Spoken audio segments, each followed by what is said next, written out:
Ambassador and my colleague Vyate. I will be very brief. I have to chair a meeting for Asia Pacific. Uh, so first of all, happy International Women's Day. UNESCO has two priorities. Gender is our number one priority, and Africa. So I will give you some of the ideas from both.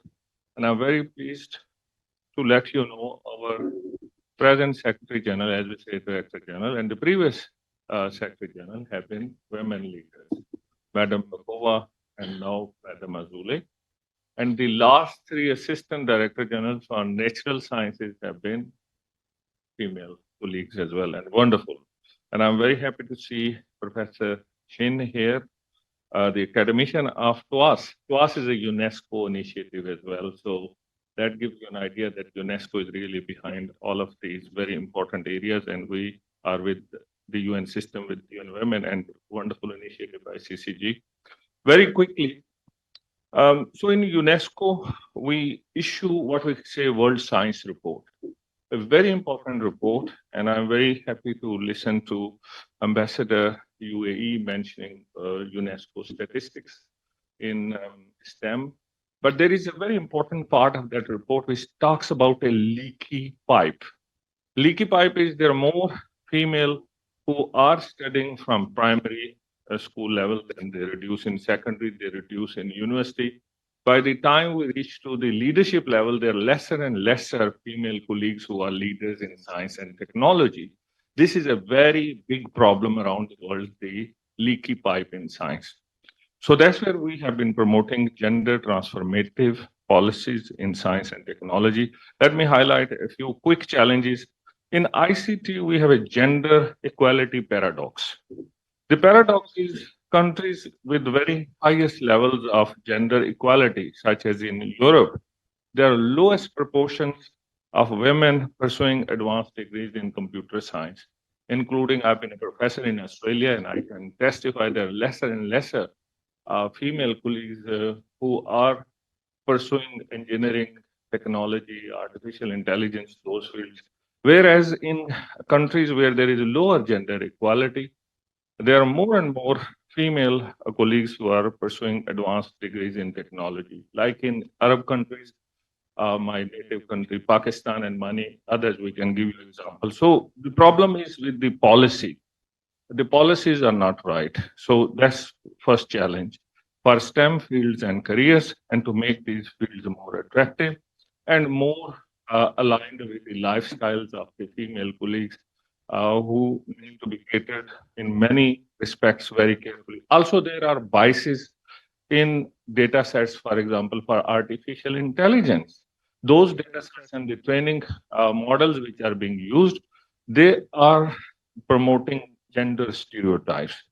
Also, we have a serious risk with Industrial Revolution 4.0 and now we say 5.0, that there are more and more female colleagues who are at a higher risk of losing jobs because of automation, and the nature of trainings which are available, they may not be appropriate.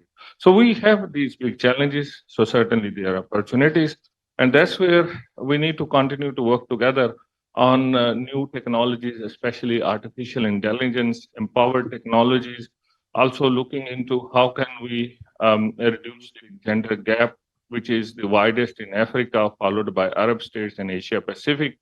That's where UNESCO has come up with a recommendation on artificial intelligence, ethics of artificial intelligence. Also, UNESCO has this new initiative on open science in 2021.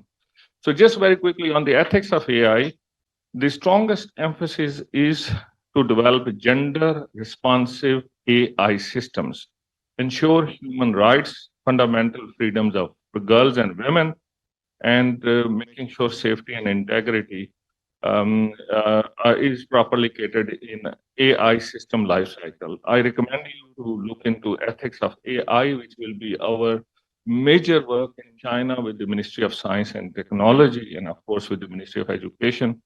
And also, this is an area where we are actively looking into female entrepreneurship, looking into engagement with the AI systems, the Internet of Things, and many other areas. UNESCO is investing very heavily into STI and STEM education opportunities, especially as part of Transforming Education Summit, which was held last year in New York under the leadership of Secretary General of the United Nations. And that's where the emphasis on gender is very high. Also, we are promoting STEM education, especially in Africa, targeting more than 2,000 girls per year in microscience. This is a big area. Also, very, very importantly, we are working with our member states on digital gender divide issues, digital literacy issues. Our overall investment from UNESCO with the help of our member states in the ethics of AI related areas is $24 million. So that should give you an idea.